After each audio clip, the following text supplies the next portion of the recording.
my actual eyesight. Is there the high drive? Deep center.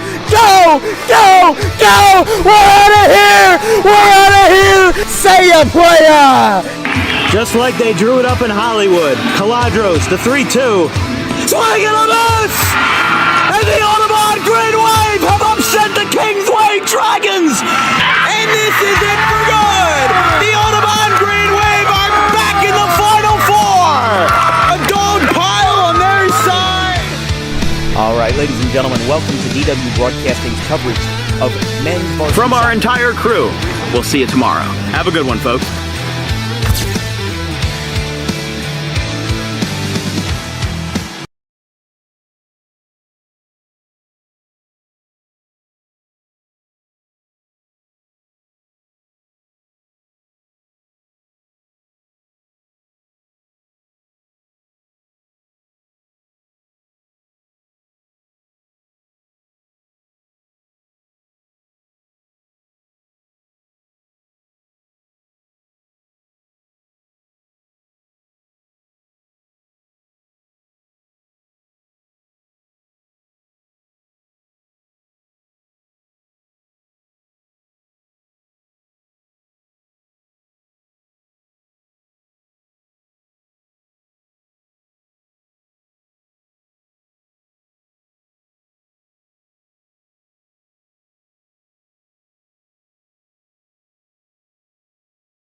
And the 1-2. 1 ball, 2 strikes, 2 outs.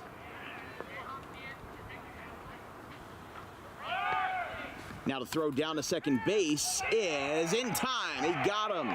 Himes got a walk and gets thrown out trying to steal second base. So side is retired. Overbrook gets 1 man on, but we are going to the bottom of the first. No score here at Alcione.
Charlie Snyder, the junior, getting the start for the Rams here under the lights here in the bottom of the first inning.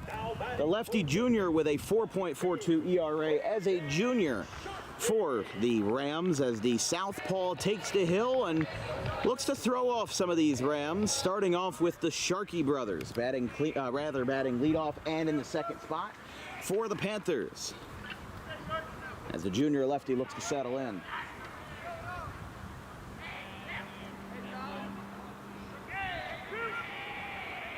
Here's your Pitman Panthers starting lineup, brought to you by Tommy D's Home Improvement. The Sharkey brothers, Braden at the DH spot, and Connor Sharkey in center field, batting 1 and 2. Stephen Devaney at third. Nick Watson, the St. Augustine transfer, at short. Hudson Rue at third base.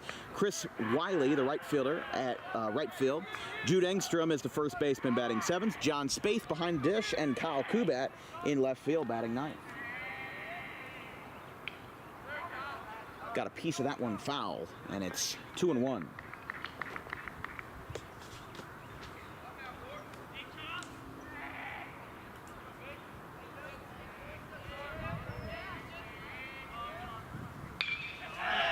Sharkey gets a ride with one in the center field, and a leadoff knock. Drilled it right over the middle. And now here's Connor Sharkey.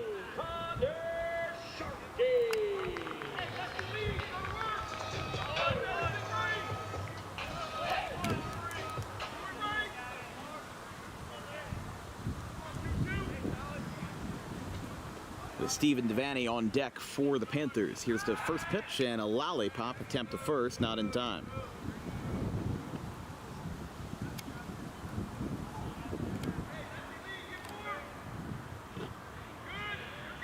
Pitman has won 3 straight, beating Collingswood, West Deptford, and Clayton. That Clayton game being this morning at around 10 a.m.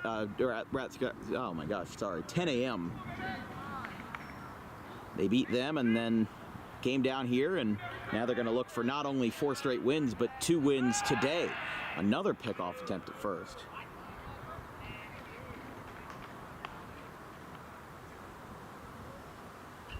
Connor Sharkey, 16 for 53, 7 RBIs, and a .302 average. 12 walks and 2 stolen bases. Actually, 21 stolen bases. The Sharkey brothers combined have stolen 46 bases. 25 for Braden and 21 for Sharkey. That leads the team by a long shot. Nobody has more than 10 besides Sharkey and Sharkey. Kyle Kubat is next in line with 9. Nick Watson has 7 on the campaign, but a very impressive 86 stolen bases for the team compared to just, actually no, Overbrook has even more. They've got 94, but their wealth is spread a little bit more evenly. 14 for Cooper Himes, 27 for Mike Rosano, and 15 for Dylan McGarvey. This feels like the year of the stolen base. We're seeing it so much more as now the Sharkies with back-to-back singles over the middle. So both Twins are on base, and here is Stephen Devaney. Now batting for Pitman, number 1, Stephen Devaney. Now, Pitman has done something very interesting these past couple of years. They have used the Cameo app to basically commission a Major League Baseball public address announcer to pre-record the names of all of the Pitman varsity baseball players and announce their names over the air. So one of the parents up there, Mrs. Sharkey, the parents of both runners on base here, does the public address announcements when Overbrook is batting, but Pitman has hired somebody else for the other announcements, as in for their players. But they're all pre-recorded, so...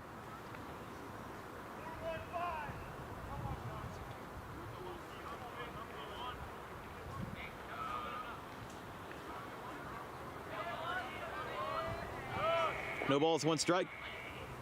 Devaney lines this one in the right center field. That's going to drop in the gap. Nobody was running right away. This one's picked up by Lawless, and Devaney's going to have a 2-run double right off the bat. And Devaney with hit number 125. He extends the all-time hit record, and he drives in 2 just like that. It's 2-0 Pitman.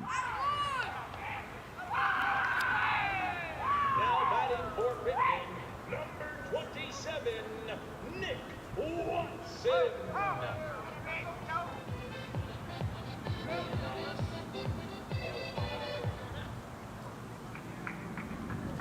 So here's Nick Watson now. Pitman's got another year of this kid. I mean, he's really something special. Haven't seen too many guys like him in the Pitman program for a while. And like we said, he transferred from St. Augustine, excuse me.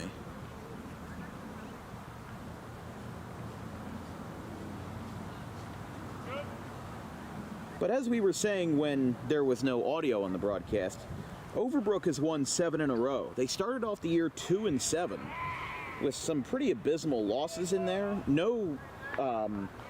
The funny thing about it is that not once this year have they been mercy ruled. Even versus Kingsway, they lost 10-3, Hamilton 7-5, Woodstown 13-5. They've lost by 7 or 8 a couple times, but they've never had the water blown out of them so vigorously that they've had to go home after 5 innings. But Overbrook already in trouble after back-to-back singles and then a 2-run double by Devaney. It's a swing and a miss by Watson, makes it 1-1. Overbrook looks to continue their win streak tonight, and if they do, they've got 5 more games after today. CCTS on the 13th, Shalleck and Pennsville on the road on the 14th and 16th, and then Kings Christian on Friday the 17th, Haddon Heights on Monday the 20th to close out the season. 1-1 the count to Nick Watson. Lines this one foul, almost hit a Hudson Rue in the on-deck circle. But in South Jersey Group 2, Overbrook right now is the 11 seed. They would play Collingswood in the first round if that's what happens. Right now, the top 5 in Group 2 for South Jersey is Cedar Creek, Cinnaminson, Lower Cape May, which is at 12-10, but is the 3 seed. Step off here. Seneca at 4, which won the sectional championship last year, and then Haddon Heights, who was the sectional runner-up, they're in the 5 seed. So that could be a really interesting bracket going forward. Swing and a miss. Now they're going to throw down to third, and he is safe. So Watson strikes out, but Devaney advances, and there's one down. Now batting for Pitman, number 11, Hudson Rue. So first strikeout for Charlie Snyder, and here's Rue. 6 through 10 before Overbrook. Ahead of them in South Jersey Group 2 is Collingswood, Haddonfield, Oakcrest, which has had a very surprisingly good season at 11-8 under Jesse Mitza, as that one's outside, 1-0. Sterling in 9 at 6-11, and they are above West Deptford at 8-9. And then just barely getting in, Barnegat at 15 and Medford Tech at 16. Power points have never really made sense to me, as it's 2-0. It's just, I have never understood it. I think that the fact that a team that is 6-13 is higher in a bracket than a team that is 8-4, and yet a team that's 7-10, like Pennsauken Tech, misses the playoffs when a team that has lost more games and playing in a less competitive conference. I mean, Barnegat is in the Shore Conference, but they're not playing your Red Bank Catholic. They're not playing Ranney. They're playing like New Egypt and, Keyport, Keensburg, stuff like that, Henry Hudson. But Pennsauken Tech plays in the Olympic Conference. Best conference in all of South Jersey. There's a base hit in the left field. Hudson Rue with an RBI single, and it's 3-0.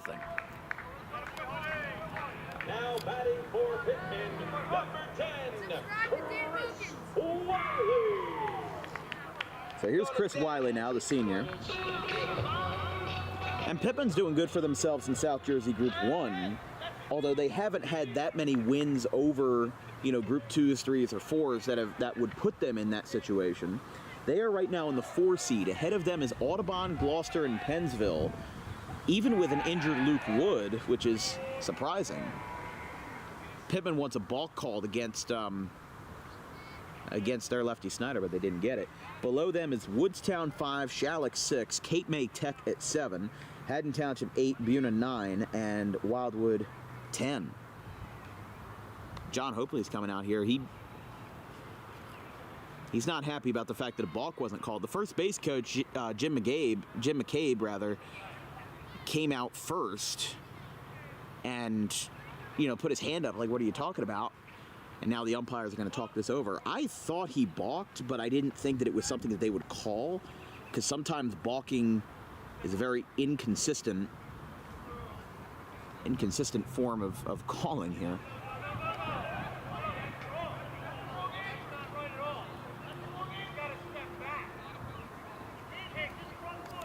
Now even Pitman fans are getting into it. Now he's making, because so they conferred with the umpires and they said that it wasn't a balk, but I don't know in what world that isn't a balk.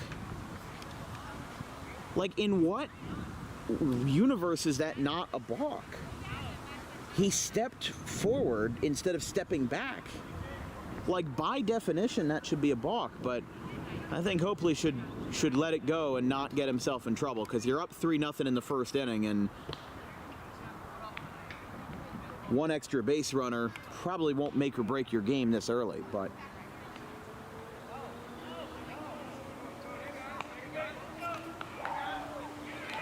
yeah, they reverse course. Now it's a balk. And you know what this means? Greg Himes is going to come out and he's going to argue, because that took so long for them to argue. And now Himes is probably trying to say, hey, why are we reversing the call because the coach, badgered you enough for it? I can see both sides of the story here. I can see where Pitman is upset that the balk wasn't called, but at the same time, I see Overbrook's opinion of, look, the first call was the first call, the second call stood, and then Hopley came out a second time along with Jim McCabe, and then they persuaded the umpires to call the balk. So obviously, Greg Himes is either looking for an explanation or looking for a reversal here, because obviously there is a disconnect between what the umpires want to call and what the coaches want. And this seems rather unnecessary. This is like, NBA replay reviews levels here, where you've got a 5-minute delay because we've got a rules discussion over balking. I mean, look, it's the bottom of the first inning. I understand you want to get the rules right, but if this was the 7th inning, absolutely. But these guys are just standing around. They're getting cold. Think about the fact that this is mid-at-bat for Chris Wiley. He's now having to just twirl the bat around in the on-deck circle because this has taken so long. Overbrook just throwing the ball around the diamond. I mean, everybody's getting a little restless here. And this is just the first inning. We've still got 6 more to play. But now Greg Himes walking the third base umpire down the third base line, and obviously not happy about that one. But it looks like finally, after much delay, they finally dissent, and they finally let up a little bit. So Rue had the RBI single, and then on the balk, he advances to second. Still 3-0 Pitman.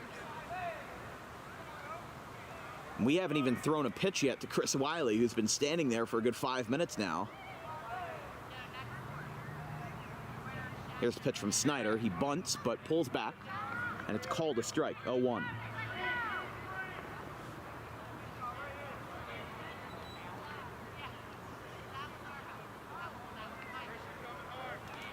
Pitman with 4 hits, 3 runs across this inning. Back-to-back singles by the Sharkey brothers, both driven in by by Stephen Devaney, as that one is a wild pitch, or might want to call that a passed ball. Allows Rue to get the third.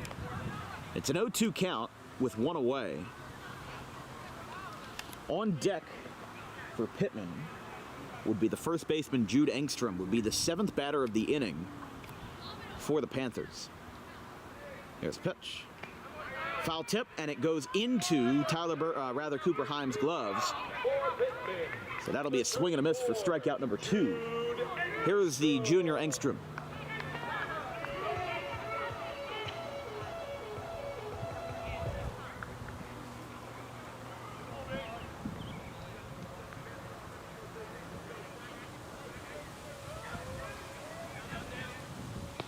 Outside to Engstrom. Pitman leads 3-0 over the Overbrook Rams here on this 6 o'clock feature from DWB, about 6:25 p.m. here on this beautiful Saturday afternoon. Swing and a miss.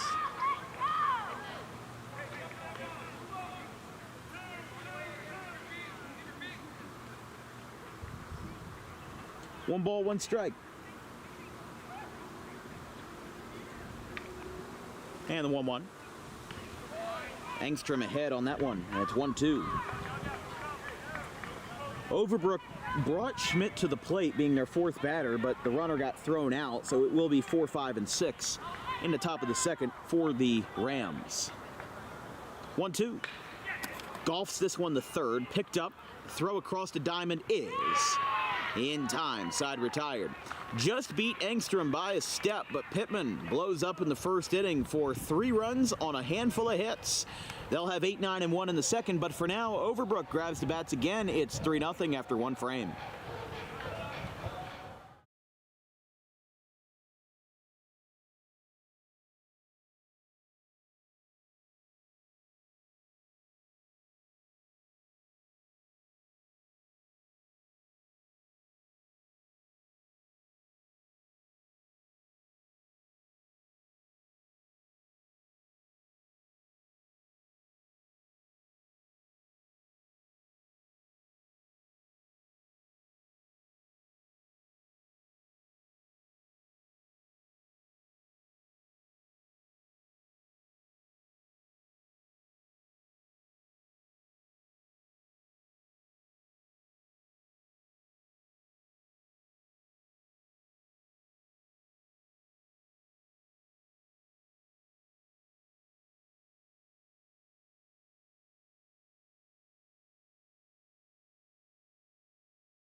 right, come here, back. Sorry, number 10, Michael Schmidt. Michael Schmidt restarts his at-bat here in the top of the second. He was at bat when the runner, Cooper Himes, was thrown out going to second base, so he gets a mulligan, if you will, as Devaney's curveball is a strike, 0-1.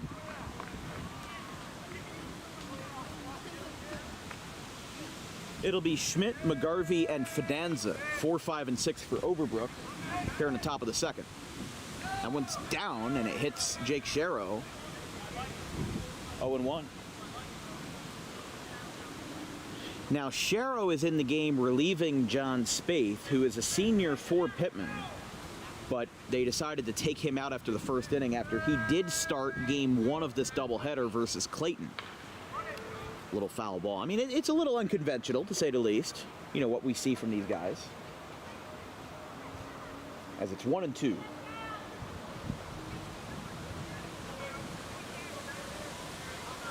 Of course, the Diamond Classic final is going to be here on Thursday. Stealing the show, if you will, as that's going to be a base hit in the left center field. As Michael Schmidt gets on base, Kubat reels that one in, and Overbrook has their first single of the night. Now batting number. Here's McGarvey.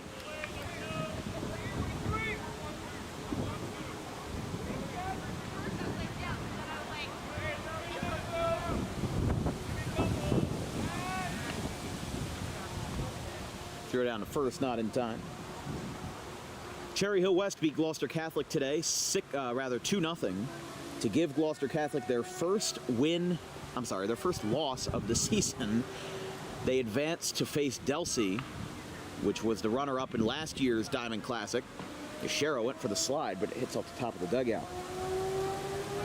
A walk-off single by Zach Maxwell sent Delsey over Northern Burlington in a 1-0 final.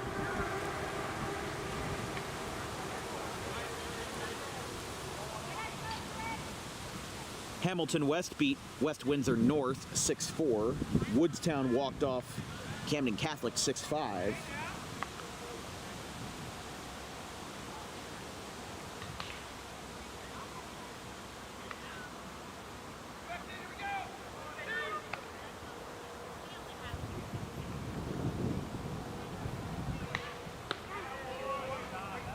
Strike called, 0-2.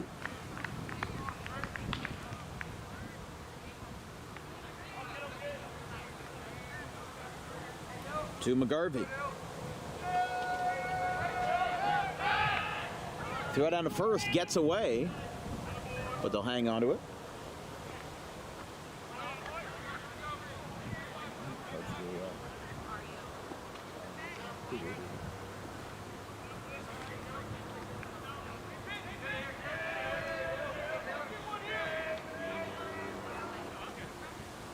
Line drive, that one goes to short. This could be 2. Throw to first is in time.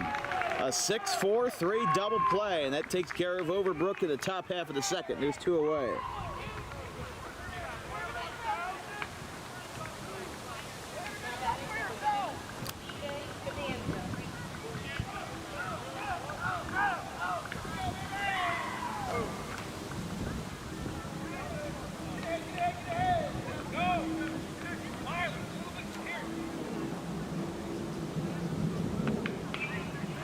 Fidanza fouls it back, 0-1.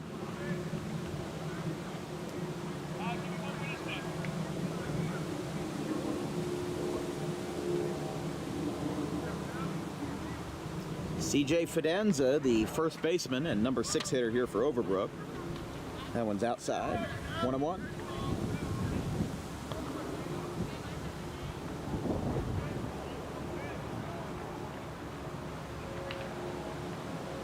Fidanza, the senior,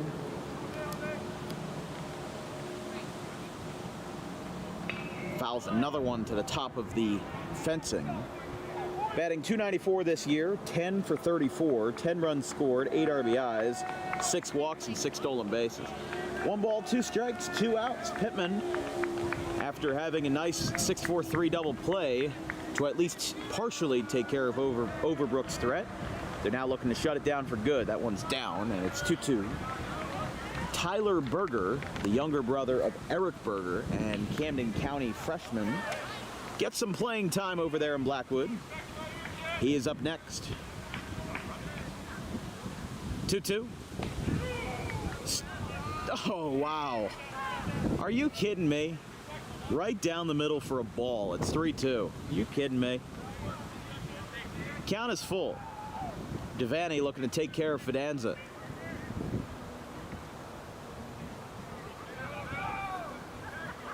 Full count, base is empty. Little tapper out towards Engstrom. No, Sharrow's got it. He picks it up, throw to first. Hey, got him. Side retired. Sharrow jumps out in front of it. And the little fellow with a big heart makes the play to retire the side. A 6-4-3 double play followed up by a weak grounder to Sharrow. Retires the side. Will lead us off with Jake Sharrow in the bottom of the second inning. 3-0 Panthers. We'll be right back.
Staying down here most of the time. You know where you're going to college?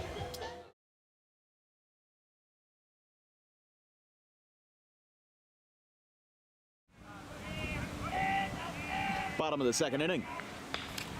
Ground ball to third. Sharrow is retired for the first. Now batting for number 25, Kyle Pitman.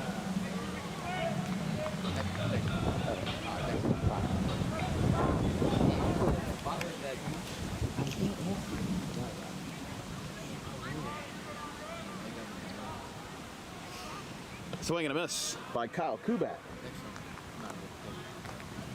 He swings and misses 0-1, the football quarterback for the Panthers.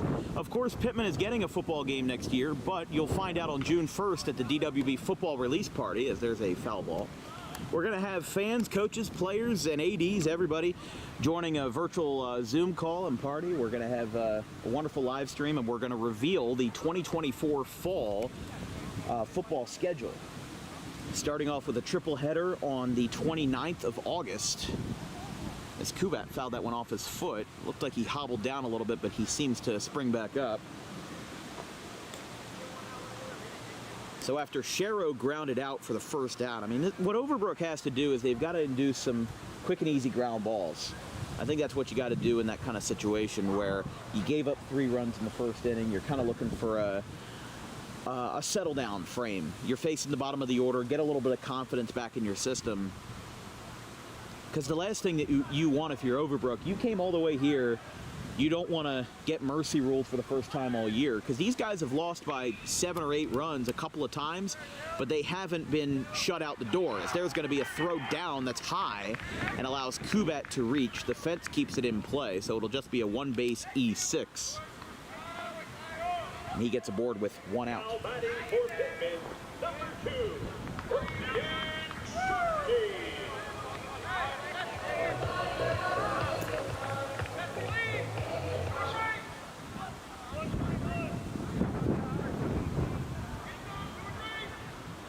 Here's Shark.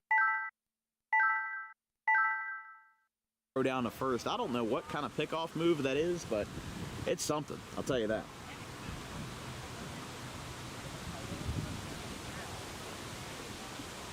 Braden Sharkey, the DH, singled and came around to score in his first at-bat. He's now got Kubat on first, as that one is high and away, 1-0. Sharkey and his brother Connor are leading the team and leading most of the Tri-County Conference, in stolen bases. 25 for Braden, 21 for Connor, and 46 combined between the two brothers, with nobody else on the team having more than 10. But Overbrook has them beat, 94 stolen bases. Combined with Pitman's 86, you've got 180 between these two teams. Throw down to first, not in time. 1-1. As we said, Pitman got 3 runs in the first, all on hits. 2 singles by the Sharkey brothers, a 2-run double by Stephen Devaney, and an RBI single later by Hudson Rue. Got them off to a hot start as it's 1-2. Of course, capping off this Saturday doubleheader.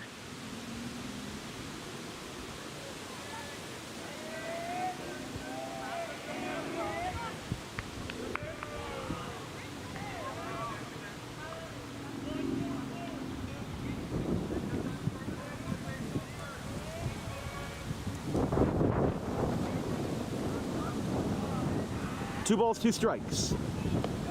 That's down.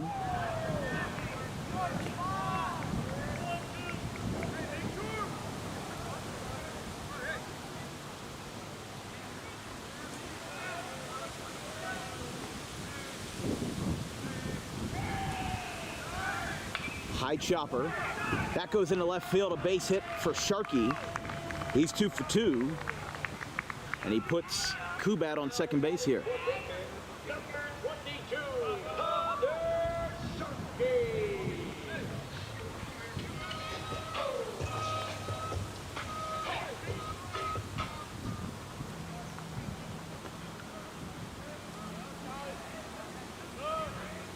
Kubat on second. Braden Sharkey on first. Here's Connor. Little tapper out in front of the mound. Picked up by Snyder. Throw to first is in time. It moves the runners over now for Devaney. Now batting for Pitman, number 1, Stephen Devaney.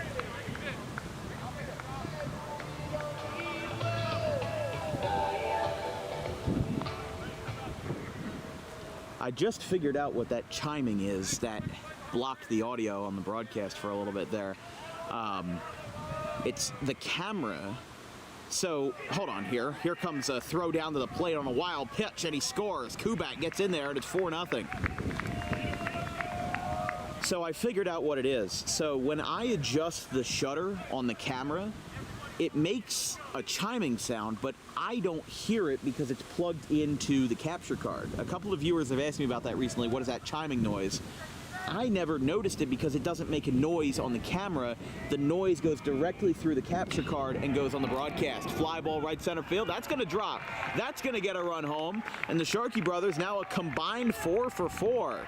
Or, I'm sorry, Stephen Devaney got an RBI single. 5-0 though, and he's got 3 RBIs on the day.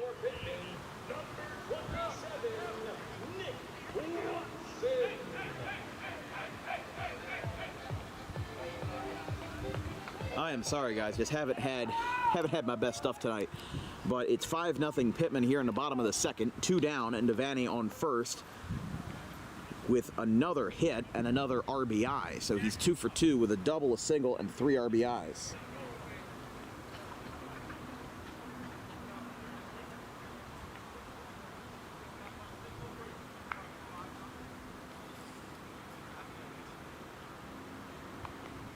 So Greg Himes coming out to talk to his guys. Pitman, after tonight, only has a couple of games left. You got to remember, we're going into the final week of the regular season here for South Jersey baseball. They play Wildwood on the 13th, Pennsville on the 14th, and Florence on the 15th. So 3 games in a row, Monday, Tuesday, Wednesday, and they're all going to be at home. So their last road game of the year was this morning. And as we said, Overbrook had a couple of games left as well. Their last game is the 20th at home versus Haddon Heights. They play CCTS on the 13th, Shalleck and Pennsville on the 15th and 16th, Kings Christian on the 17th, Haddon Heights on the 20th. So 2 runs across for Pitman here in the bottom of the second, as here is now Watson. chops this one foul. Just got a piece of it. For the rest of this week on DWB, it is West Deptford and Audubon at 4 o'clock on Monday the 13th. Tuesday the 14th is going to be a fun one. 7 o'clock from Rutgers Camden. It's Bishop Eustace versus Cherry Hill West in an Olympic Conference showdown. The 15th will be right back in Haddon Heights at Weston High Street for a 4 o'clock showdown between Audubon and Haddon Heights for a potential share of the Colonial Conference title. Audubon and Sterling will wrap up Audubon's regular season with their senior day at 3:45. 17th will be softball between Shawnee and GCIT. That one is high, 2-1.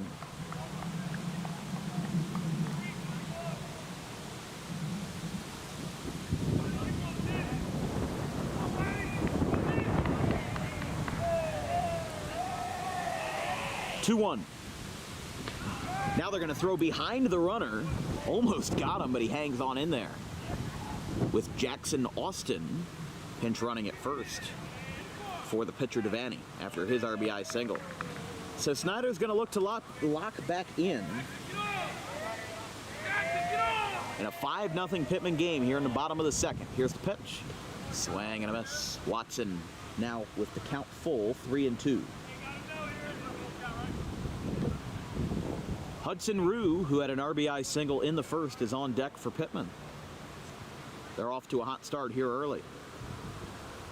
Of course, the last time these two teams played, it was 17-4, but I honestly thought Overbrook was going to hold their own for a little longer than I thought. I mean, it's not that they're a bad team. They've won 7 in a row, but maybe the gas is starting to finally, run out on their machine here. I think they're going to finish above 500. And I think that they're going to stay somewhere around the 8-12 range in South Jersey Group 2 in the playoffs, but no guarantees around here. South Jersey baseball is kind of the Wild West. Ground ball out to third, picked up, throw across the diamond is bounced and not in time. The ball gets away. Austin is going to get to third. He slides in there, and he gets in there on an error by the first baseman, Fidanza. And now Watson reaches on the error. Here's Hudson Rue.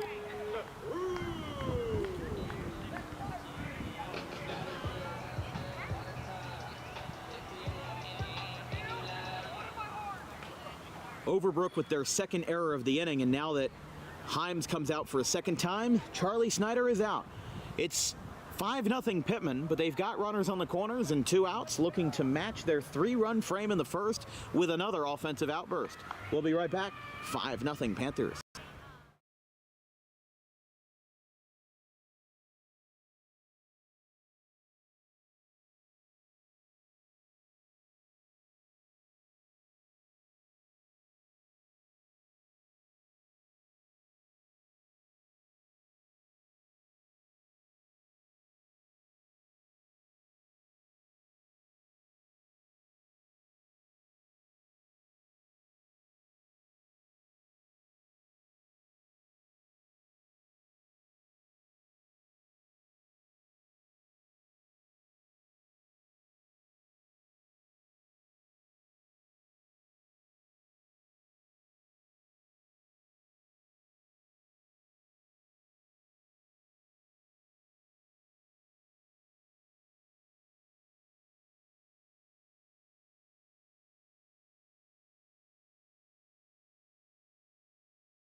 Caden Lawless on the hill taking over for Charlie Snyder, the lefty. Now, keep in mind, Lawless earlier this week no-hit Glassboro.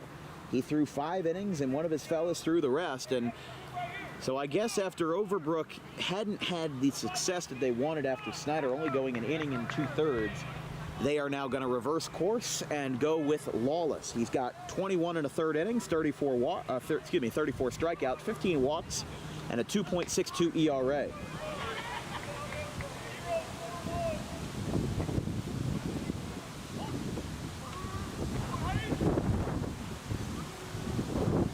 Wind picking up a bit here versus Rue as the 0-1 is high and away, 1-1. Chris Wiley, who struck out his first time, is on deck.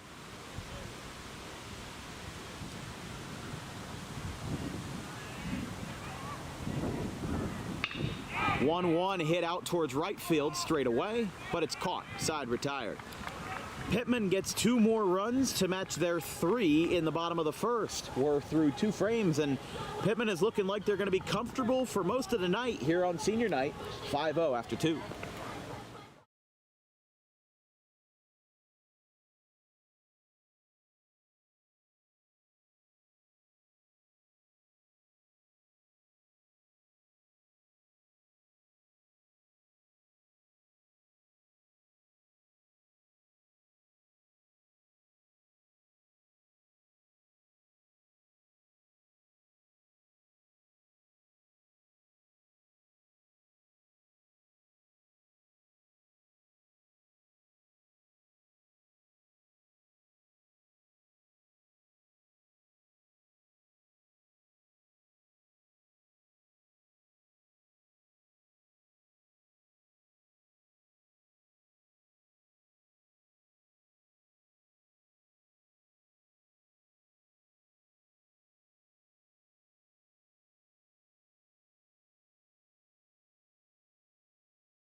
Here from the home of the 2010 state champions, Pitman Panthers.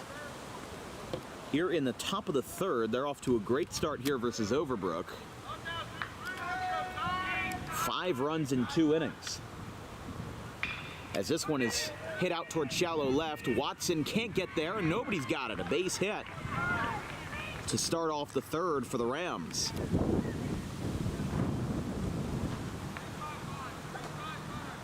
As Tyler Berger follows in the footsteps of his older brother. As now here is Chris Greer.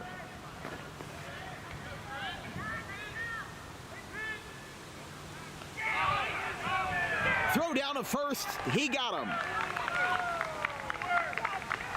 Didn't even get to spend 1 pitch on base, and he gets picked off, 1 down.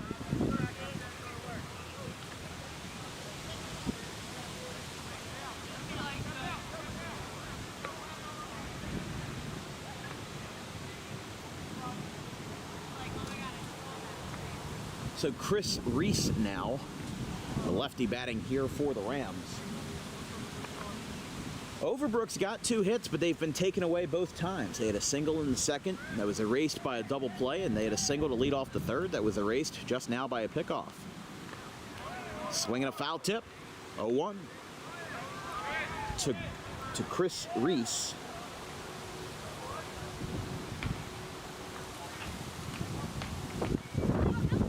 0-1 is popped up foul. That sounded great off the bat, but no avail.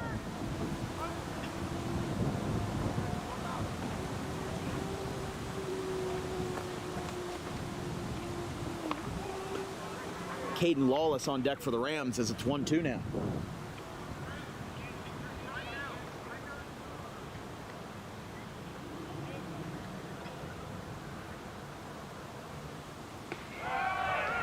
Strike 3, and Devaney's got another strikeout. He's got 3 RBIs on the night and a handful of strikeouts, only 2 hits allowed. He has been cooking for the Panthers. This brings up Caden Lawless. Now, the Panthers have faced the minimum. They've brought 8 men to the plate, and 8 men have been retired, but again, those 2 hits have been the only blemish on Devaney's record. That was actually his first strikeout of the night. So Overbrook's been putting the ball in play, but it's just not where they've wanted it to be. That one's down 2-0.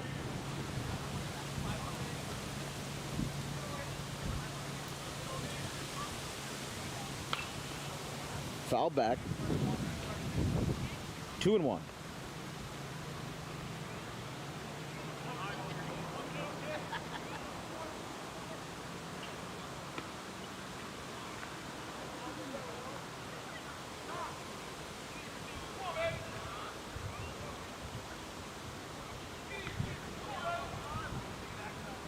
Two balls, one strike. And he pokes this one foul over towards Greg Himes, and it's 2-2.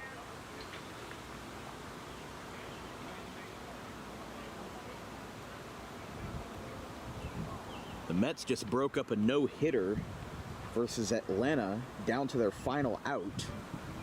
JD Martinez hit a 2-out home run to save the Mets' bid.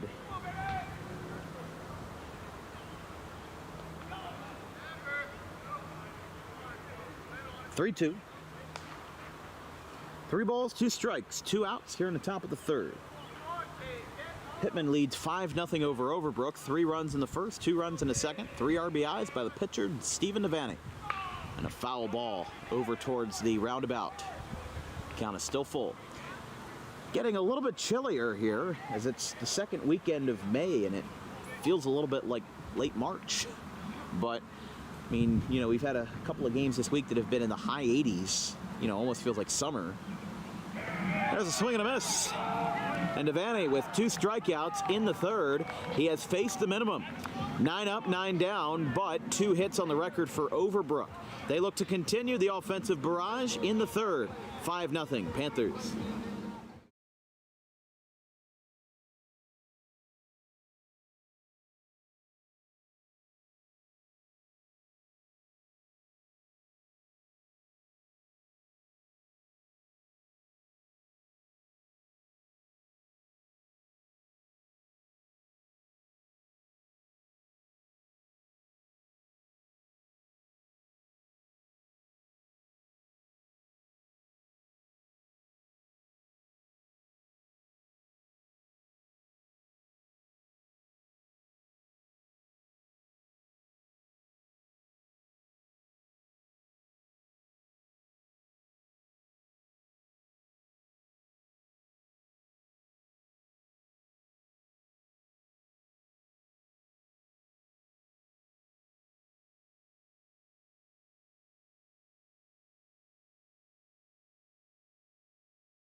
Chris Wiley and Jude Engstrom were the only batters not to bat in the second inning, and now starting off the third is Chris Wiley.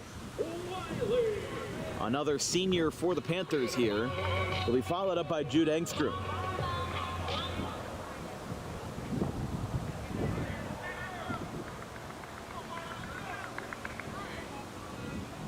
This broadcast is brought to you by the fine folks over at Harper Driving School.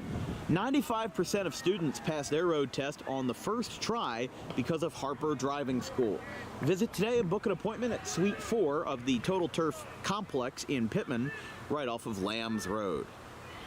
0-1 to Wiley off of Caden Lawless, the pitcher for Overbrook, who is substituted in place of the lefty Charlie Snyder. His count is 1-1 now.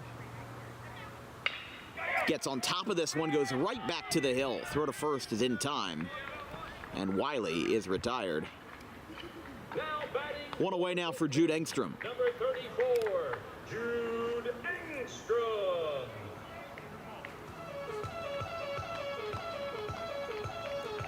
Pitman had 3 runs on 4 hits in the first inning. They added on 2 more hits and added on 2 more runs. As it's 0-1 to Engstrom. So they've got 5 runs on 6 hits. Overbrook has had 2 errors in the field. Pitman has not had any errors in the field themselves, but they have allowed 2 hits. 0-2. I think this is where the game starts to settle in a little bit. Overbrook's obviously had some trouble with Snyder earlier. He had a 4 and above ERA. You know, now they're bringing in their ace as Engstrom gives this one a ride down the left field line, and sliding, he made the catch. He made the catch. How about that? Coming in from no man's land, he brings it in. Now batting for Pitman. How about that? Jake Here's Jake Sharrow.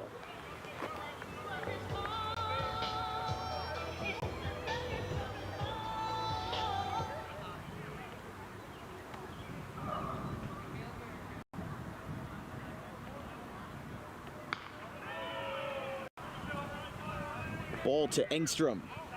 1-0. So 2 outs now after the fly out to left.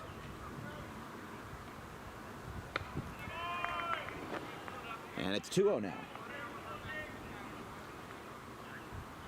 Don't forget, we'll be at Alcyon Park many times this summer as we have reformed our partnership with the Tri-County Baseball League. From Memorial Day weekend all the way to the first week of August, tune in for a handful of excellent summer league play, where former professionals, collegiate players, and high school prospects all square off together as they go through an 8-week summer season with many games, including the Championship Carter Cup, being played right here from Alcyon Park. Thanks to Bill Kohut and Angelo. Forget your last name, Angelo. I apologize, but Angelo. That's all you got to know him by, Angelo.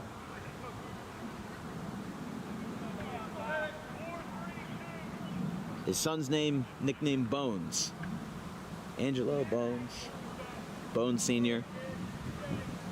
Nothing better. A 2-out walk to Sharrow brings up Kubat now.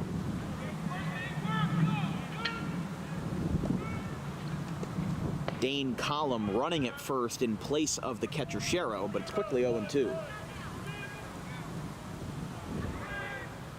This might be the smoothest inning that Overbrook's had all night, as they're going to try to send this to a full 7 innings. Throw down to first base after the strikeout is in time, side retired. Pitman gets a 2-out walk, but nothing more. We go to the top of the 4th, 5-0, Pitman.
Top of the 4th inning, it's time for DWB Trivia Time. Hold on here. I messed something up. There we go. Today's question is, how many Major League stadiums have a retractable roof or dome? The options are 12 out of 30, 17 out of 30, 8 out of 30, or just 4 out of 30. The options will be revealed in the bottom of the 4th inning. Overbrook trails Pitman 5-0 in the top of the fourth inning as the sun is starting to go down a little bit here on this brisk Saturday evening from Alcyon Park. Strike called, 1-1.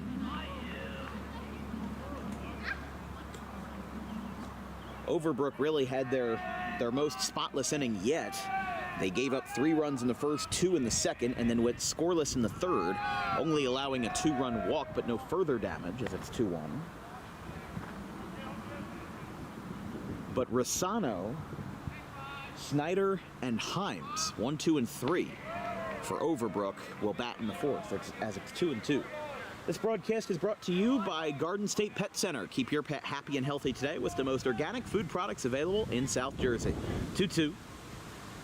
Curveball got him. Strike 3. Strikeout number 3 for Devaney. He's got 3 in a row. Now batting number 4, And there's one away Snyder. for Charlie Snyder now. Batting righty, pitching from the left side. Doing a little bit of everything tonight here for Overbrook.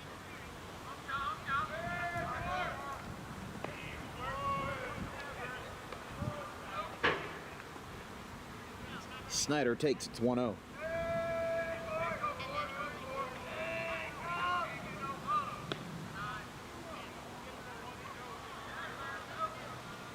Two-0.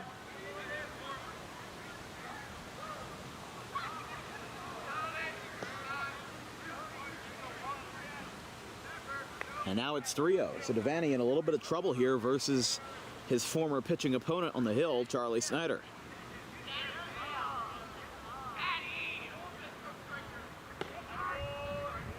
Three and 1 now. Strike is called.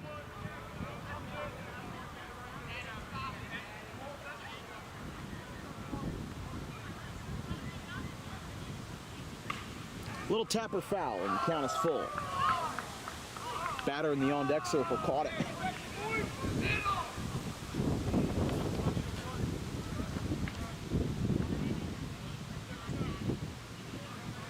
Cooper Himes with 1 away will be on deck for the Rams.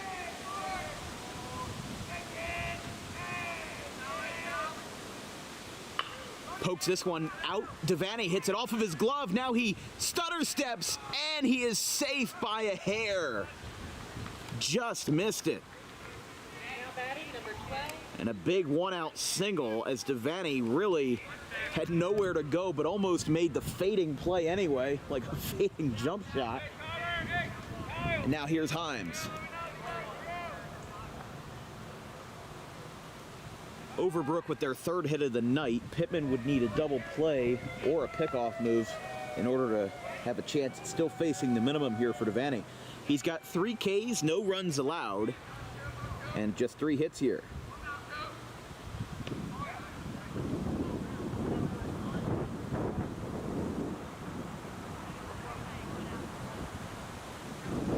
Oh and 1 to count.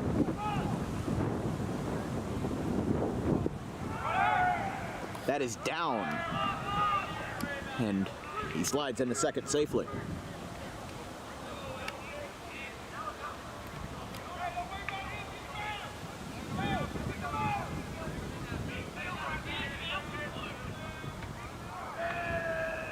One ball, one strike with 1 away.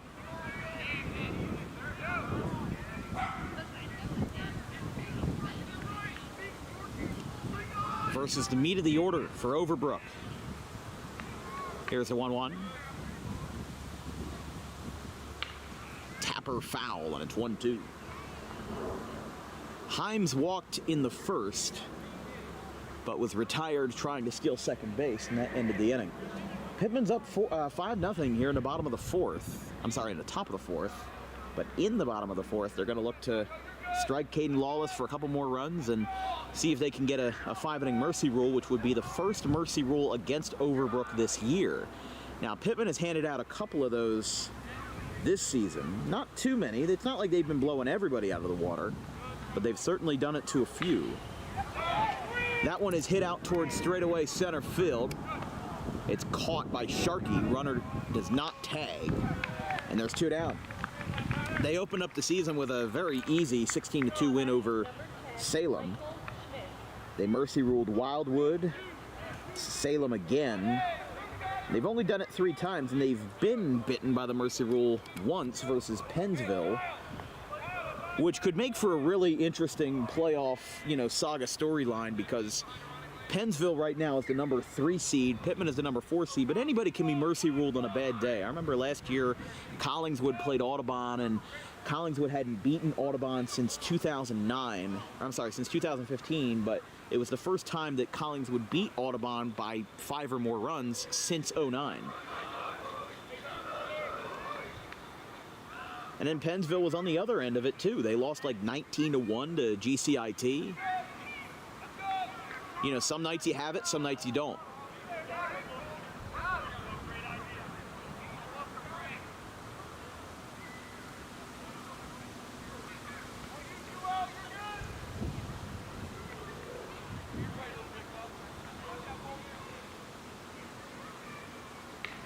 That one is foul. Look out. That one hit the grandstands. Somebody was up there at the top row, and the ball dropped straight out of his hands. All right, here we go. 0-1 now. Overbrook with a hyped up dugout, trying to get on the board here. Devaney resets. 0-1 the count here. 2 outs with Himes at the dish. Or excuse me, with Schmidt at the dish. Schmidt pokes this one foul.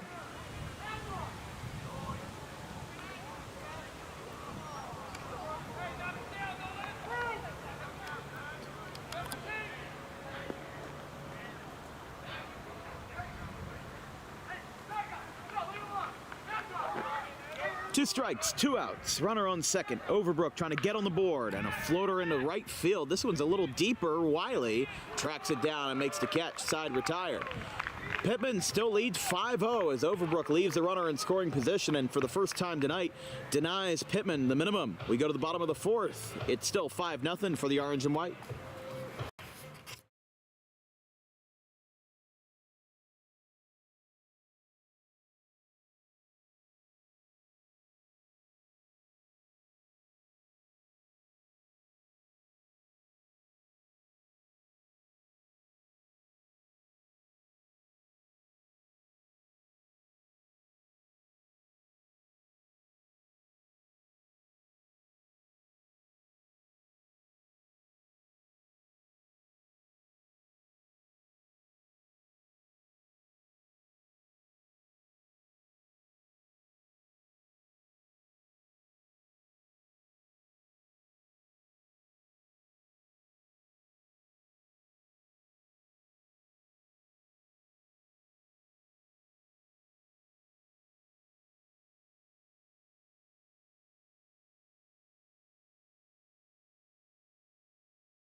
Field line, and sliding, he made the catch. He made the catch. How? Bottom of the 4th inning, it's time for DWB Trivia Time. Today's question is, how many Major League stadiums have retractable roofs or domes?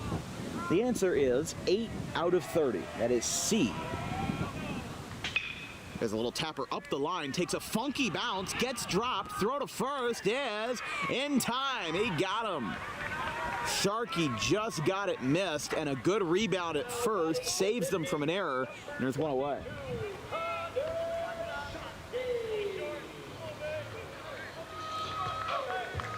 So yes, it is 8 out of 30. The ones that do are Toronto, Tampa Bay.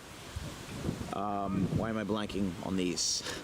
Seattle, both Texas stadiums, that's Dallas and Houston, Miami, Milwaukee, and Arizona, and that's 8. Foul ball. 0-2. So Overbrook's getting their groove back. They're not really doing too much on offense right now, but they're at least saving their face on defense. That's the least you can do, honestly. You know, you acknowledge the fact that you had not that great of a start, but now you're trying to reverse course and just kind of settle in a little bit. You've put in Lawless, you've taken out Snyder. You know, that was kind of the root of your problems. It's not like the defense was doing less than what they could. Strike 3. And both Sharkey brothers have been retired swiftly here. Number 1, 2 down. Stephen Devaney.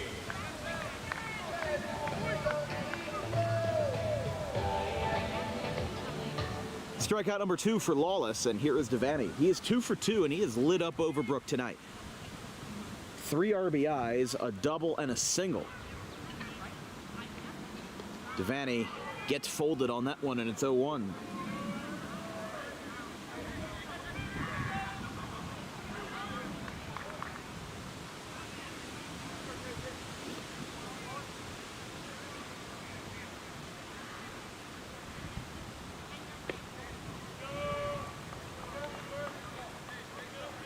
One.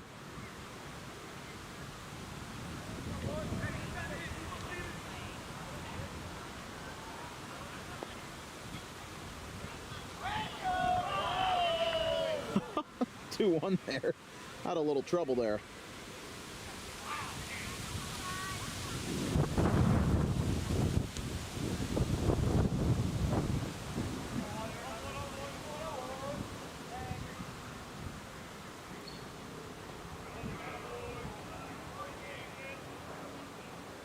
Three balls, 1 strike to Devaney, who had a somewhat unflattering swing to start the at-bat, now looking to get back into the baseline as here's a ground ball foul. Count is full now.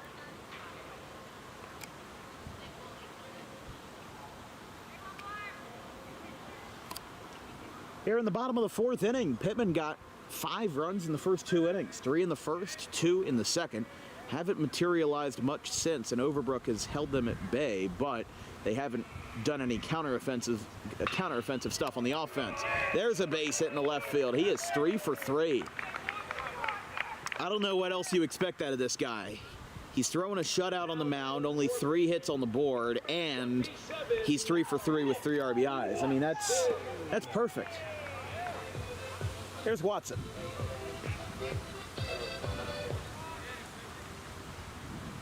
I mean, that 2-run double in the first, you know, kind of said everything you need to know about how Devaney plays. You know, he runs hard, he runs fast, he's got a lot of grip for his teammates. And now Jackson Austin running for Devaney at first base. Now, he is coming back from a broken pinky finger that he suffered in the offseason. And there's a strike, 0-1. Now, when I was at the... Every year I go to the Pitman Carnival in Pitman High School. That's a high throw. It goes down the right field line. Austin's going to advance to second base. He's got a throw. That throw is wide, but he hangs on to it, and Austin advances to second. So, yeah, I go to the Pitman Carnival every year, and of course this year was the first year that I actually got recognized by a couple people. This count is 0-2, by the way. That was a strike called. So Austin comes up to me near the end when they're shutting everything down, and he says, "Dan, you want a picture? I'm on the baseball team." And I'm like, "Absolutely." I thought it was so nice of him for me to get that kind of recognition. You know, just because I was there, I didn't have any DWB merchandise on. I had no hats, T-shirts. I don't even think we were making the hats and hoodies at the time. We weren't really making them until September, so this was like Labor Day weekend, and I was down there. Hudson recognized me.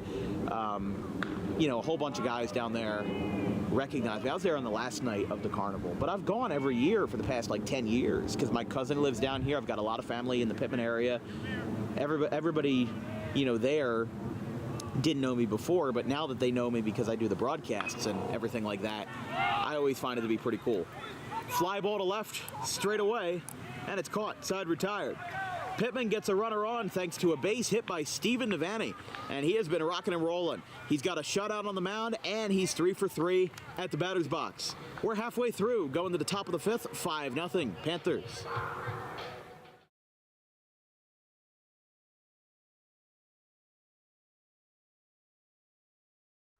Garden State Pet Center is an independently owned full-service pet store. Our specialty is promoting companionship between people and animals by providing the healthiest product choices available, including all-natural foods, supplements that support and relieve health issues, and innovative products for pet parents. Our goal is to provide our customers with a relaxing environment, and while we're not striving to be the biggest store on the East Coast, we're striving to be the best. No other pet store will make you feel at home like we do. At Garden State Pet Center, we view pets as members of the family. We don't believe in fast, high-pressure sales, but instead matching up the right pet with the right owners, as you are making a lifelong commitment. Together with our team members, we would like your visit to our store to be both enjoyable and educational. Simply drop in and take a look around. View the birds, reptiles, small animals, toys, food, cages, and miscellaneous items. Learn of the services we have to offer and decide for yourself if this is the store you'd like to call your home away from home. Victor Santucci, owner of Garden State Pet Center. Visit us today at 226 South Whitehorse Pike in Audubon, New Jersey. We're open 7 days a week for all of your pets' needs. Top of the fifth inning from the beautiful Alcyon Park.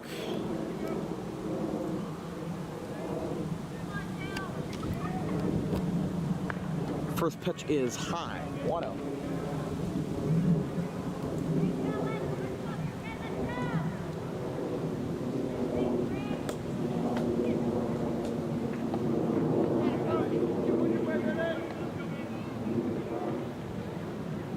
So McGarvey, Fidanza, and Berger, 5, 6, and 7 for Overbrook in the top of the fifth. This game's made good pace for itself. Started at 6 o'clock.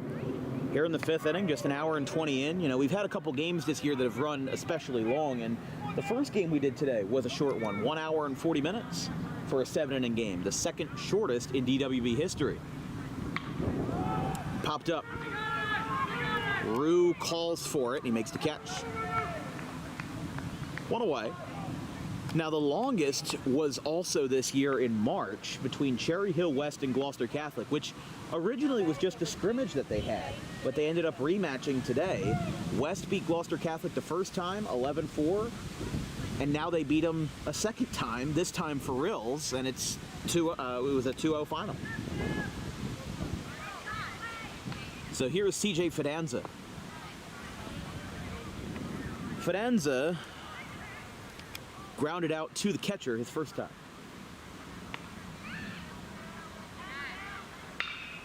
Fidanza lines it and Engstrom makes the catch. 2 down. Jude Engstrom. Have yourself a day, kid.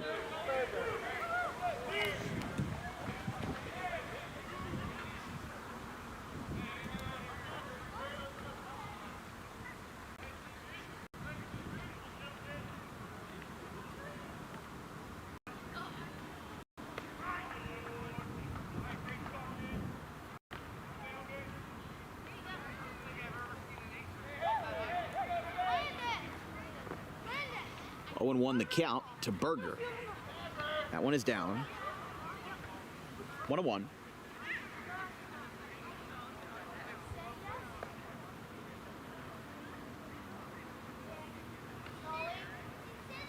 One ball, one strike, 2 outs here in the top of the fifth. Pitman really hasn't had that offensive spark since the first 2 frames. Overbrook has held him in check since then, so that's probably why this game has kind of run the pace that it has. Pitman had that offensive outburst, and the mindset was, oh, we're just going to go home early. We're going to get 10 runs in 5 innings, and we'll go home. But that's not happening. Overbrook's holding them in check. I mean, unless Pitman has some sort of, freak outburst again in the 5th or 6th, we're probably going to play the full 7 tonight. Like we said, Overbrook has not been mercy ruled at all this year. They seem to sometimes have issues early, and then they snap out of it, and they seem to just correct themselves, even if they don't win. Watson with a nice throw from short to retire the side. A 1-2-3 inning for Devaney. He is still barely holding them above the minimum. Overbrook really just hasn't had any success. They've had a couple bursts here and there, but still a goose egg on the scoreboard. 5-0 going to the bottom of the 5th.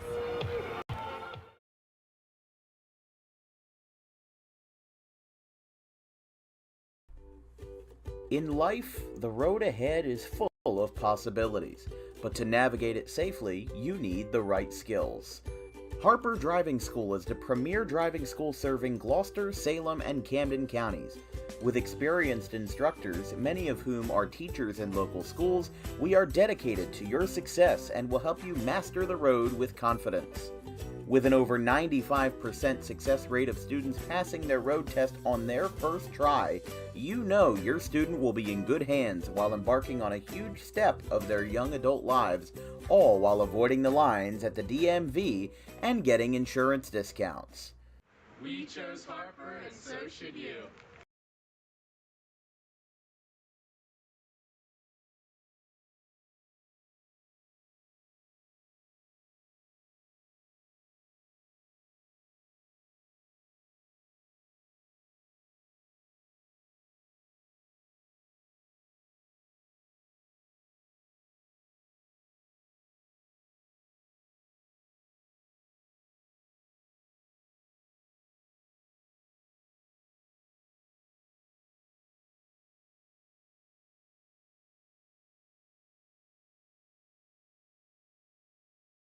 Fidanza grounded out to the catcher his first time.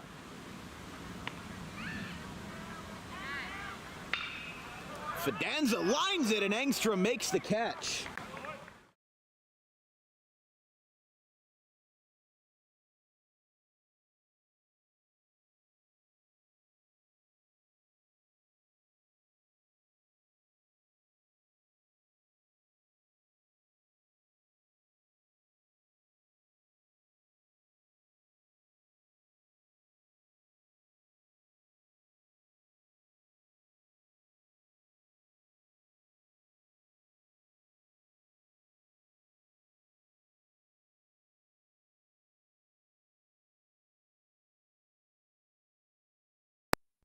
Goes out.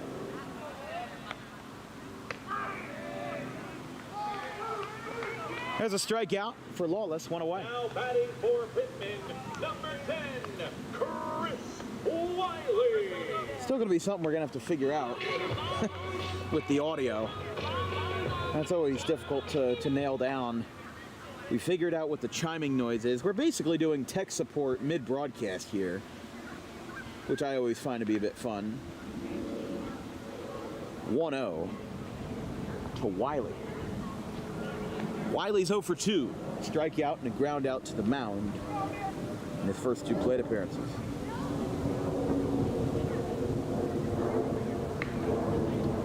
Strike called, 1-1.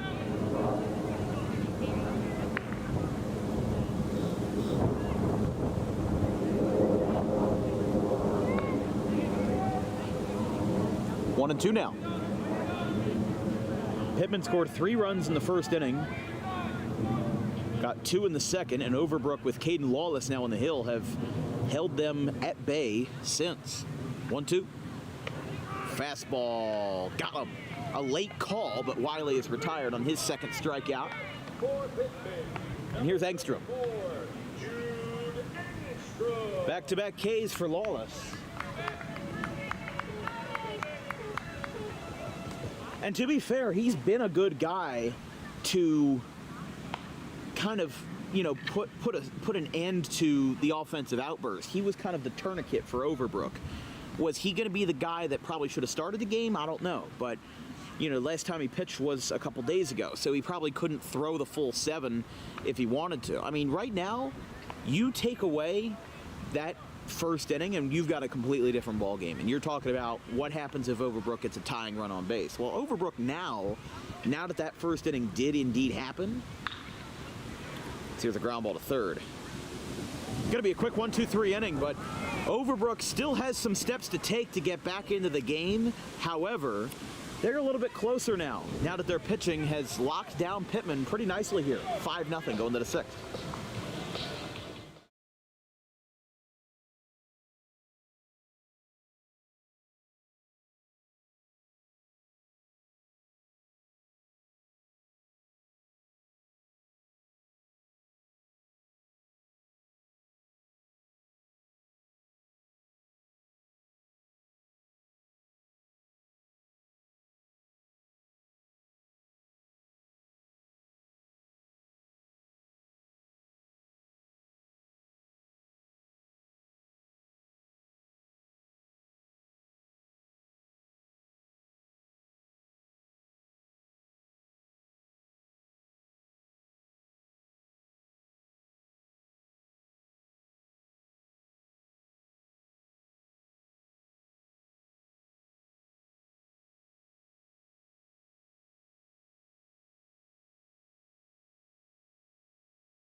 All right, top of the 6th inning.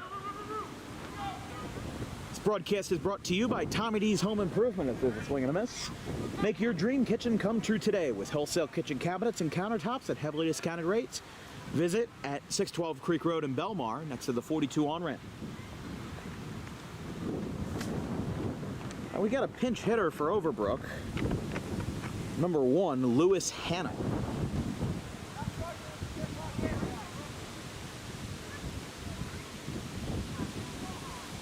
He takes over for Reese as it's 0-1 to Hanna, wearing the lucrative number 1 on this roster. 0-1. Bullets one foul by about a hair. And it's 0-2. Hanna batting .312 in a small sample size, 5 for 16, 5 RBIs.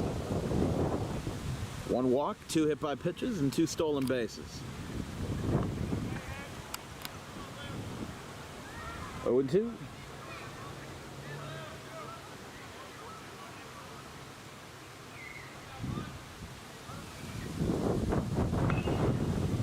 Popped up, first base side, Engstrom will let that one go out of play. Just missed the grandstands down there.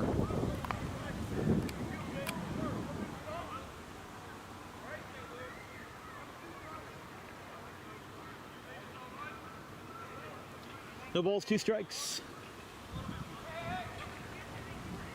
And the 0-2. Ground ball foul.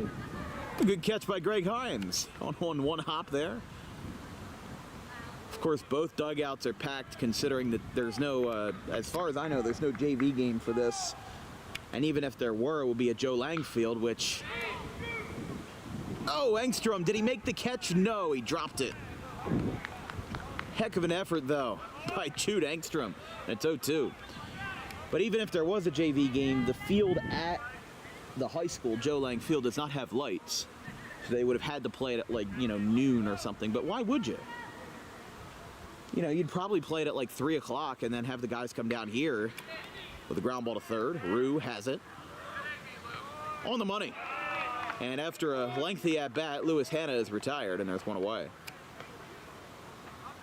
So the replacement for Reese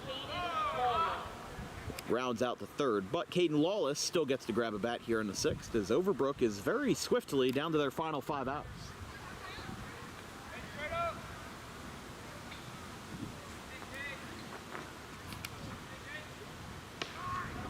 Strike called, 0-1. Lawless 0 for 1 with a strikeout. Vanny with 3 strikeouts and 3 hits allowed. Excuse me, through 5 1/3. And another swing and a miss, 0-2.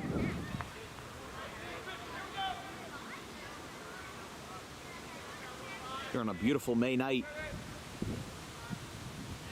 Game being postponed from rain yesterday. We were supposed to have just the one Overbrook and Pitman game yesterday, and it didn't even look like it was raining too bad, but they decided to pull the plug probably around 3:30 because they saw a heavy band was coming in. And of course, tomorrow is going to be a washout as well. Strikeout number 4 for Pitman, 2 down. We go back to the top of the order for Mike Rosano. The team's stolen base leader with 27, but he also has to get on base before any of that commences.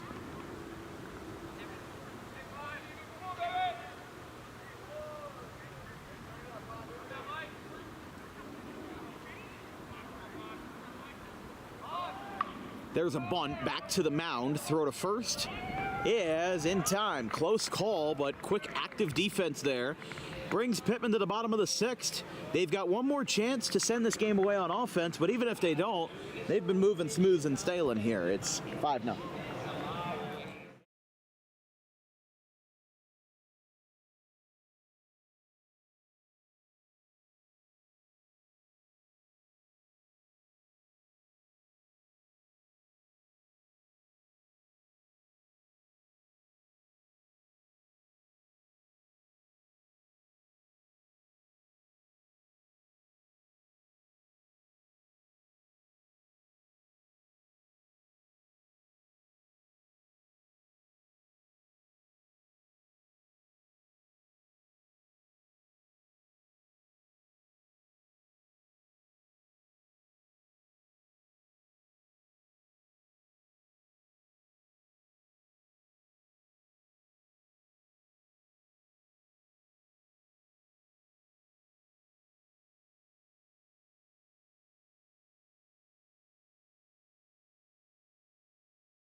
Here's Jake Sharrow batting in the bottom of the 6th. Looking to give Pitman one last insurance push going into the 7th, as we have been moving quickly here. Both games that we've done today have been incredibly fast, as Nick Watson is starting to warm up in the pen for the Panthers. I think he lost a baseball down there, down in shallow right field, but first pitch to Sharrow is high and away, 1-0.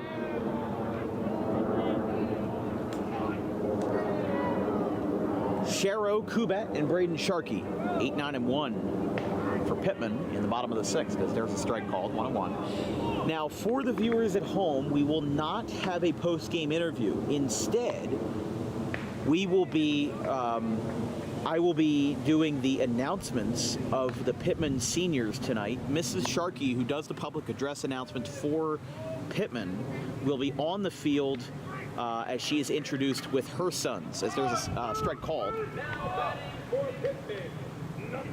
And that's strikeout number 5 for Lawless. Here's Kubat. He reached on an error in the 2nd and struck out his 2nd time, so he's 0 for 2. But anyways, she will be on the field with her sons. So Tim Rue, John Hopley, and the Pitman crew have asked me, which I am very honored to have, as Kubat sends this one pretty deep, center field, and he calls for it to make the catch. 2 down. We go back to the top of the order for Braden Sharkey. So she and the rest of the Pitman crew have asked me to do the announcements. Now, we will not be live streaming them. Instead, we will end the broadcast at the end of the game, and we will bring the camera down to the field and record it with our portable battery and everything. So we will be recording the seniors on the field, but we will not be live streaming them. A copy of the senior day or senior night recording will be uploaded to YouTube at the conclusion of the game, when we get home and when I, edit the footage and stuff. Here's Sharkey. He had 2 singles in 2 innings. He grounded out to first in his 3rd appearance. So he's still 2 for 3. But I think without a doubt, Devaney is your guy for player of the game. Even if he doesn't finish this game, 6 innings, 4 strikeouts, only 3 hits, and also 3 RBIs at the plate. There's two-way players in basketball, there's two-way players in football, two-way in hockey. Two-way players in baseball are very rare, but at the high school level, sometimes you have to be a two-way player in a Group 1 environment. Sometimes if you want to pitch, you also have to grab a bat, just because the membership numbers aren't there. And the 1-2 pitch from Lawless to Sharkey. Takes his time and delivers. Just outside. 2-2. Just didn't get the call he wanted there. And here is the 2-2. This time a line drive. Did he catch that? No, from the throw to his knees, not in time, and a base hit for Sharkey. Oh, man. That's as close as you can get right there. And here's Connor now.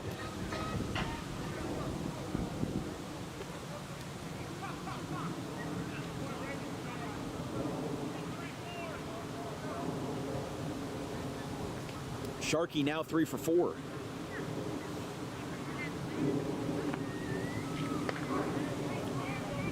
Oh, 0-1. This broadcast is brought to you by KP1 Racing Designs. Get your commission on his X page at KP1 Designs. Little floater in the right center field. That's going to drop.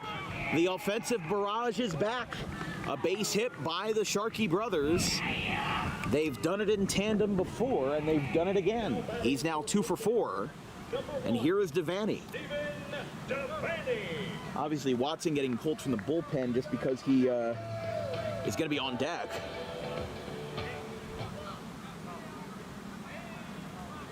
So after 2 strikeouts, Lawless has lost a little bit of his way here as John Hopley coming out.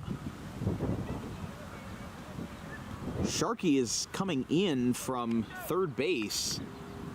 He might be coming up a little gingerly there. I don't want him to be injured or anything, but I don't know what happened there, but Dane Collum is going out to third to run.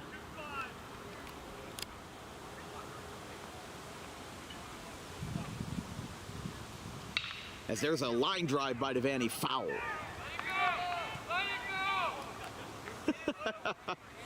Tell him, let it go, let it go. Somebody's going to run out to get it. 0-1 now. 5-0 Pitman in the bottom of the 6th inning. They've got runners on the corners, both Sharkey brothers now. And he steps off after a nice deke move by Braden Sharkey.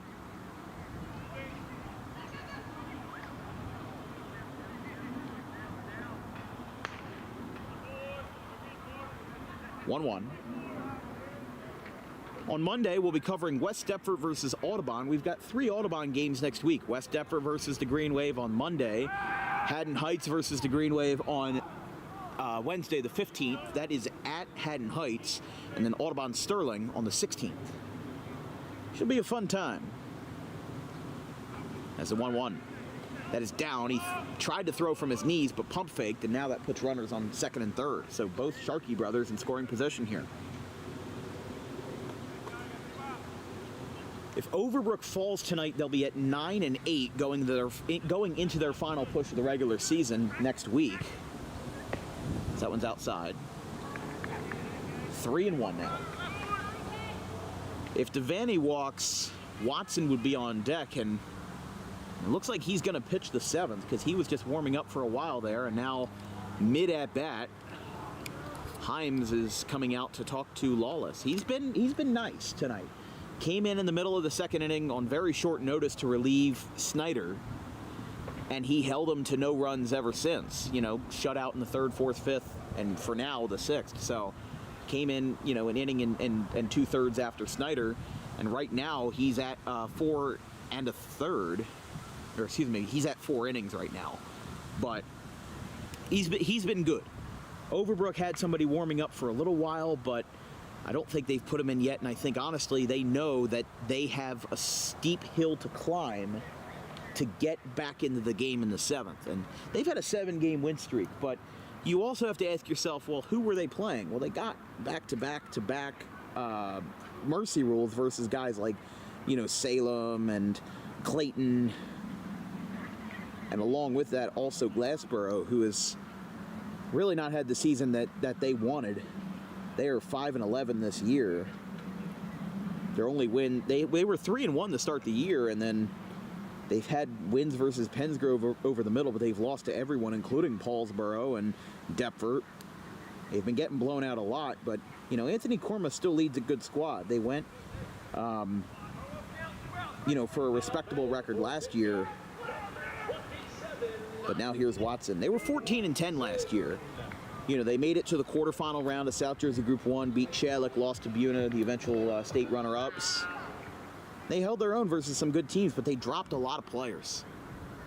And Devaney being pinch run for, I think Jackson Austin's going to come back out there, but now runners are going to be all loaded as Watson comes up to the plate. So what they decided to do was intentionally walk Devaney. And now the bases are loaded with 2 outs for Watson.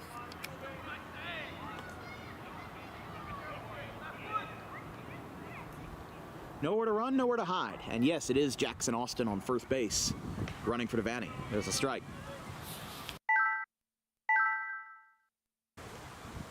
Sorry, folks, for the chiming again. We had to fix something with the shutter of the camera. 0-1. Ooh, up and in. A little chin music for Nick Watson. It's 1-1.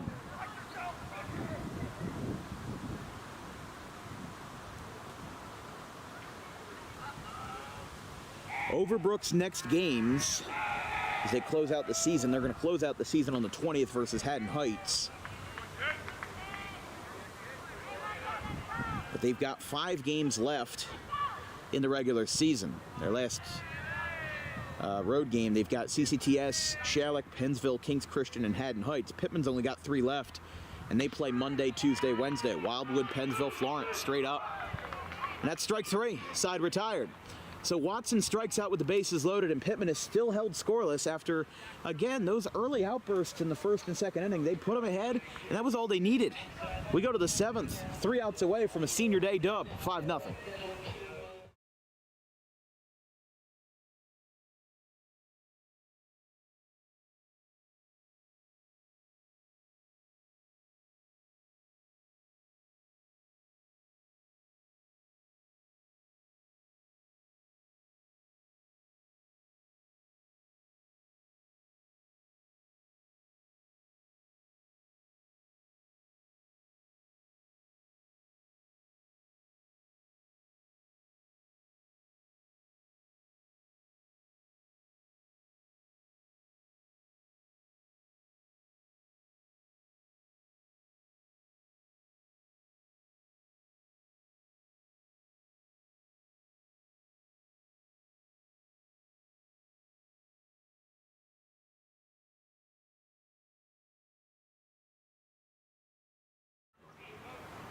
Top of the 7th, Devaney looking for a complete game shutout. The man who 24 hours ago committed to Immaculata University now takes over to try to shut down Overbrook on senior day. They've gotten 3 hits. He held them to the minimum for the longest time. And even though he wasn't perfect, he still had enough for a complete game shutout if he gets these final 3 outs. Number 4, Charles Snyder. Really, the only blemish on Pitman, the only missed opportunity was that they had the bases loaded in the 7th, but Watson struck out and the side was retired. So Caden Lawless ends the night with 5 1/3 on the hill, with the lefty having the other inning and a third, as there's a strike call. And there's another strike call, 0-2. 2, 3, and 4. Snyder, who started the game for Overbrook, he'll be followed up by the catcher Himes and the right fielder Schmidt. Puts this one out towards shallow right field. Engstrom lets it drop, and it's foul. Jackson Austin taking over in right field as the junior, replacing Kubat. Or actually, he's replacing Sharkey, so I guess, or who was in right field? Hold on. Well, now it's starting to throw me off. No, it was Chris Wiley in there, so they took out Wiley and put in Austin instead. Connor Sharkey is still in center, and it looks like to me Kyle Kubat is still in left, as there's a line drive, foul, just goes over their heads, and it's 1-2. Snyder 1 for 2. Popped out and singled so far tonight. Little floater back to the hill. Devaney misses it, and that's going to be a base hit. That's a rough scene, but it puts Overbrook with runners on now, as they're going to try to get some early traffic Batting number 12, and try to string together a rally.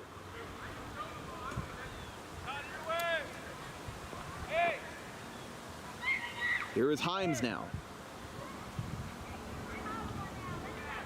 Yeah, it just went right past him. Hopley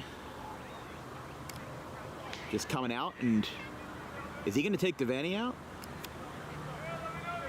He just talked to the home plate umpire. I mean, Watson is at shortstop still. Rue is at third, and really nothing has changed much. So if they're going to bring in Watson to close, I imagine it would be soon. That one is down. Can't see all that well down there. This might be a sunset effect coming over us here, as it is 7:48 p.m. Both times we've been here this year, games were 2 hours and under. The Clayton game on April 10th was exactly 2 hours, and then this one is right now sitting at 1:48 as there's a strike. Started exactly on time at 6 o'clock. Even game 1 this morning started 5 minutes early. You know, we've had some good pace of play these last 24 hours.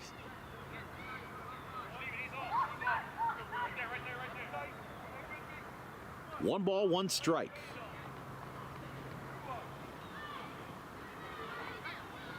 With the runner Snyder on. And of course, now that we talk about pace of play, this game comes to a screeching halt. 1-1. Swing and a miss. That ball gets behind Sharrow. And Snyder advances to second uncontested. It's 1-2. Pitman scored 3 runs in the first, got 2 in the second, and we honestly thought this game was going to be a mercy rule. We thought that there would be no chance that Overbrook lasts all 5 innings, but Overbrook hasn't been mercy ruled this year, and now that throw gets down. Sharrow with a throw to third, and Rue lays out to save it. So a wild pitch advances Snyder to third, and now back-to-back for Devaney puts him in trouble here, 2-2. And even though that runner on third isn't significant enough to tie the game, it's significant enough to put them on the board, which is something that Overbrook has been seeking all night. One thing about Overbrook is that they have not had a mercy rule, but they also have not been shut out all year.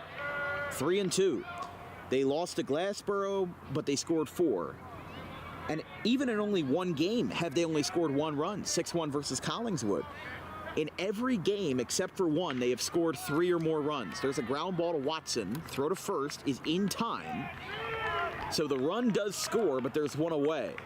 So Overbrook gets on the board, but it takes them until one of the final outs to do it. One away now after the RBI ground out by Himes.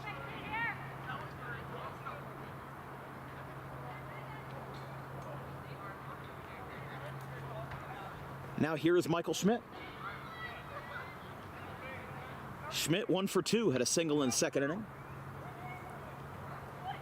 And that pitch is not going to count.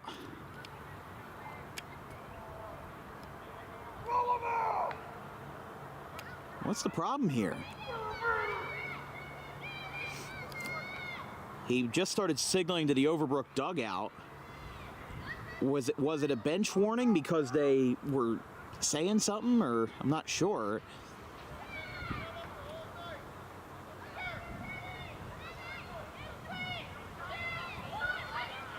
So that pitch does not count. They waved it off. And here's Schmidt. First pitch. Swing and a miss. He was early on that one.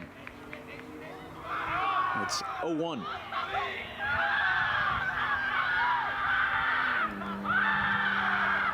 I see what the chatter is about. They're losing their minds because the throw from Sherrow went over the head of Devaney. I was like, what is all this yammering about? But that's what it was. 0-1. There's a strike. They're sounding like a whole bunch of circus animals right now, trying to be let out of the cage. 0-2. Swing and a miss. And now Pitman chimes back with a little bit of circusry of their own. 2 down. Now batting number 3, Dylan McGarvey. So here is Dylan McGarvey. And listen to this crowd. Stephen Devaney, after 6 2/3, driving in 3 RBIs at the plate, got a handful of strikeouts on the hill. They're leaving the infield away, actually. See, he was clapping it up for Devaney, but they're leaving him out there. He listened to him. I think Devaney wanted to stay in for this last out, and I think he's going to get what he wanted. Kind of like an old Mike Messina move back in the early 2000s.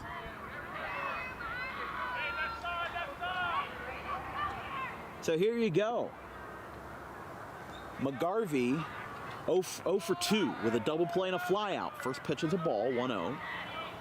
But I respect that very much from John Hopley for just talking to him, making sure that he's all right, and leaving him in. It's 2-0. But Overbrook got their first run on an RBI ground out, and it's 5-1 here in the 7th. This one's floated into right field. This could do it. Austin is there, and he makes the catch. Stephen Devaney, a complete game, less than 24 hours after securing his college commitment for the next 4 years. He just secured the hearts of Pitman with his complete game. 5 strikeouts, 4 hits, and just 1 run in the final hour in the 7th inning. He also drove in 3 runs at the plate and went 3 for 3. He's your Harper Driving School player of the game, and what a night he had. Folks, no post-game interview tonight, as I will be tasked with honoring the Pitman seniors. Thank you all for joining us tonight. From everybody here at Dan Wilkins Broadcasting, our social media coordinators, Brandon DeKegerland and Keely Coran, our graphics crew, Gavin Van Rel, Caleb Lane, and Liam Nolan, my wonderful producer, Brian Tortella, and I'm Dan Wilkins. We will see you Monday for West Deptford versus Audubon in Colonial Conference action. Have a good one, folks.